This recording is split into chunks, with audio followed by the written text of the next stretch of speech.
గుండెల మీద చెయ్యేసుకొని నిజాయితీగా, దమ్ముగా, హానెస్ట్‌గా కామెంట్ చేయండి. వీళ్ళిద్దరిలో నిజాయితీ గల నాయకుడు ఎవరు? పవన్ నిజాయితీ గల నాయకుడు, జగన్ నిజాయితీ గల నాయకుడు. ఈ రెండిట్లో ఒక్కటి కామెంట్ చేయండి. నేను 500 కామెంట్లు అడుగుతున్నా అంతే. మిమ్మల్ని సబ్స్క్రైబ్ చేసుకోమల్లా, లైక్ చేయమల్లా నాకు వద్దు కూడా. ప్రజలు ఎవరిని ఇద్దరిలో నిజాయితీ గల నాయకుడు అనుకుంటున్నారో కామెంట్ చేయండి అంతే. ఒకే ఒక్క పదాన్ని కామెంట్ చేయండి. జగన్ నిజాయితీ గల నాయకుడు, పవన్ కళ్యాణ్ నిజాయితీ గల నాయకుడు. ఈ రెండిట్లో ఒకే ఒక్క పదాన్ని కామెంట్ అడుగుతున్నా. ఇంతకుమించి నేను మిమ్మల్ని ఏం అడగట్లా. ఆంధ్రప్రదేశ్ రాజకీయాల్లో ప్రస్తుతం గూడవల్లి, అలాగే తాడేపల్లిగూడెనికి సంబంధించినటువంటి జరుగుతున్న పరిణామాలు అతిపెద్ద డిస్కషన్ పాయింట్గా మారినాయి.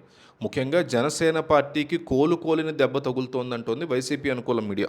గత ఎన్నికల్లో ఎంతో ఆశతో కష్టపడి కూటమిని గెలిపించినటువంటి కార్యకర్తలు ఇప్పుడు ఒక్కొక్కరుగా జనసేనని వీడి వెళ్ళిపోతున్నారు వైసీపీ వైపు అనేటువంటి వార్తలు వస్తున్నాయి. తాడేపల్లిగూడెంలో దాదాపు 100 మంది ముఖ్య నాయకులు, కార్యకర్తలు ఒకేసారి జనసేన నుంచి వైఎస్ఆర్ కాంగ్రెస్ పార్టీలో చేరారు అంటూ వైసీపీ అనుకూల మీడియాలో న్యూస్ అయితే వస్తుంది.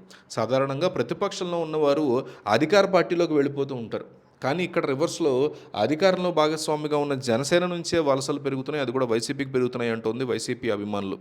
దీనికి ప్రధాన కారణం క్షేత్రస్థాయిలో ఎదురవుతున్నటువంటి అవమానాలు, నియోజకవర్గాల్లో అభివృద్ధి పనులు జరగకపోవడమే అంటూ వార్తలు వినిపిస్తున్నాయి వైసీపీ అనుకూల మీడియా నుంచి.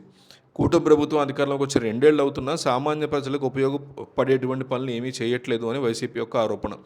రోడ్లు గుంతలమయంగా మారిపోయాయని, మురుగు కాలువల సమస్య పట్టించుకునే నాదుడే లేడని తీవ్ర ఆరోపణలు వినిపిస్తుంది వైసీపీ. సొంత పార్టీ ఎమ్మెల్యేలు కూడా నియోజకవర్గ అభివృద్ధి గురించి అడిగితే సమాధానం చెప్పలేక చేతులెత్తేసే పరిస్థితి వచ్చేసింది అంటూ వైసీపీ ఆరోపణగా ఉంది.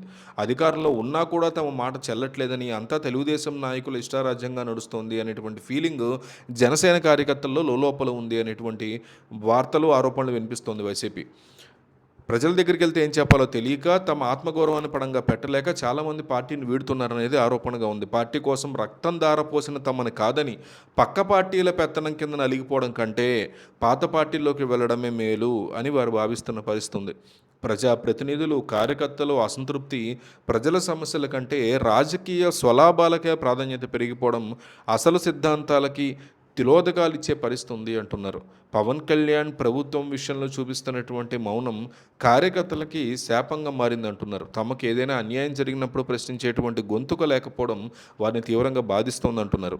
ఎవరైనా ధైర్యం చేసి ప్రశ్నిస్తే వారిని పార్టీ నుంచి సస్పెండ్ చేయడం లేదా బయటికి పంపించడం వంటి చర్యలు పార్టీ మీద నమ్మకాన్ని సడలిస్తోందని చెప్తున్నారు. ముఖ్యంగా కాపు సామాజిక వర్గానికి చెందినటువంటి నాయకుల మీద దాడులు జరుగుతున్నాయనే ఆరోపణలు కూడా గుప్పిస్తోంది వైసీపీ.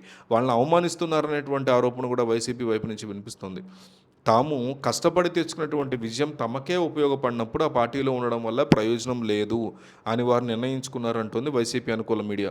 ప్రభుత్వంలోని లోపాలు, కూటమిలో జరుగుతున్న అంతర్గత పోరు వల్ల ప్రజలు కూడా విసుగు చెందుతున్నారు అనేటువంటి ఆరోపణలు కూడా వైసీపీ అనుకూల మీడియా వైపు నుంచి వినిపిస్తున్నాయి. అందుకే అడుగుతున్నా, ఇద్దరిలో ఎవరు నిజాయితీ గల నాయకుడు? ఒకే ఒక్క పదాన్ని మీరు కామెంట్ చేయండి. జగన్ నిజాయితీ గల నాయకుడు, పవన్ కళ్యాణ్ నిజాయితీ గల నాయకుడు. ఈ రెండిట్లో ఒక్కటి కామెంట్ చేయండి.